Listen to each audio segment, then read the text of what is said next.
Mobile अथवा कोई भी इलेक्ट्रॉनिक उपकरण ले जाना सभी परीक्षार्थियों के लिए पूरी तरह से वर्जित किया गया है।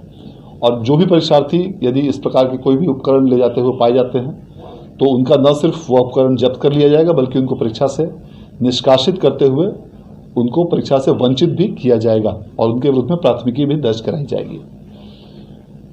परीक्षार्थियों के लिए यह ध्यान देना अत्यंत आवश्यक है कि परीक्षा केंद्रों पर प्रवेश की अनुमति परीक्षा प्रारंभ होने के 10 मिनट पूर्व तक ही मिलेगी। अर्थात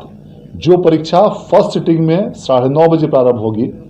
उस परीक्षा केंद्र पर परीक्षार्थी को 9:20 तक हर हाल में पहुंचना अनिवार्य होगा और जो परीक्षा द्वितीय पाली की 1:45 से शुरू होगी उन परीक्षा केंद्रों पर परीक्षार्थी को 1:35 तक पहुंचना अनिवार्य होगा। इसके बाद इस समय सीमा के बाद जो भी परीक्षार्थी यदि परीक्षा केंद्र पर पहुंचेंगे तो उन्हें परीक्षा में बैठने की अनुमति नहीं दी जाएगी। यह ध्यान देना इसलिए आवश्यक है क्योंकि ऐसा देखा गया है कि कुछ विद्यार्थी जो इसका अनुपालन नहीं कर पाते हैं, जो इस समय सीमा के बाद पहुंचते हैं, उनकी परीक्षा छूट जाती है और फिर उनका पूरा वर्ष या तो व्यर्थ हो जाता है या उनको वैकल्पिक माध्यमों से अन्य परीक्षा में कंपार्टमेंटल या विशेष परीक्षा या अन्य जो भी वैकल्पिक उनके लिए माध्यम उपलब्ध हों उसमें बैठने की बाध्यता होती है। इसलिए यह अत्यंत आवश्यक है कि सभी परीक्षार्थियों से मैं अपील भी करना चाहूँगा कि आप निर्धारित समय से काफ़ी पूर्व परीक्षा केंद्रों पर पहुँचें और यह जो समय सीमा 10 मिनट की दी गई है यह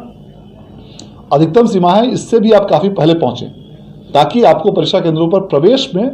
किसी भी प्रकार की दिक्कत न हो और ट्रैफिक जाम या इत्यादि अन्य किसी भी प्रकार की यदि जिले में कोई समस्या होती है उसके कारण आपको परीक्षा में किसी प्रकार की कठिनाई नहीं हो। इस परीक्षा केंद्रों पर पूरी तरह कड़ाई के साथ कदाचार रहित और स्वच्छ परीक्षा कराने के लिए बिहार विद्यालय परीक्षा समिति द्वारा सभी जिलों के डीएम्स को और एसपीज को आवश्यक दिशा निर्देश निर्गत किए गए हैं और इसके आलोक में सभी जिलों में पर्याप्त संख्या में दंडाधिकारी, पुलिस पदाधिकारी और पुलिस बलों की प्रतिनियुक्ति इन सभी परीक्षा केंद्रों पर की गई है। इसके साथ ही सभी जिलों में जोनल दंडाधिकारी, सुपर जोनल दंडाधिकारी और फ्लाइंग स्क्वाड्स की भी प्रतिनियुक्ति की गई है। परीक्षार्थियों का 2 बार फ्रिस्किंग करने का निर्देश दिया गया है, एक बार गेट पर और दूसरी बार जब परीक्षार्थी बैठ जाएंगे परीक्षा केंद्रों पर उस समय पुनः परीक्षार्थियों की दोबारा जांच कराई जाएगी और 25 परीक्षार्थियों पर एक वीक्षक की व्यवस्था की गई है और ये वीक्षक उन परीक्षार्थियों के सफल और कदाचार रहित परीक्षा संचालन के लिए पूरी तरह से जिम्मेवार होंगे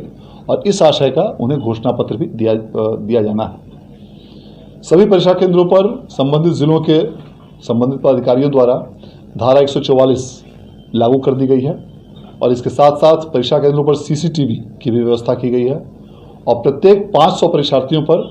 वीडियो कैमरा की भी व्यवस्था की गई है और इसके अलावा परीक्षा केंद्रों के बाहरी भागों में भी वीडियोग्राफर की भी व्यवस्था की गई है।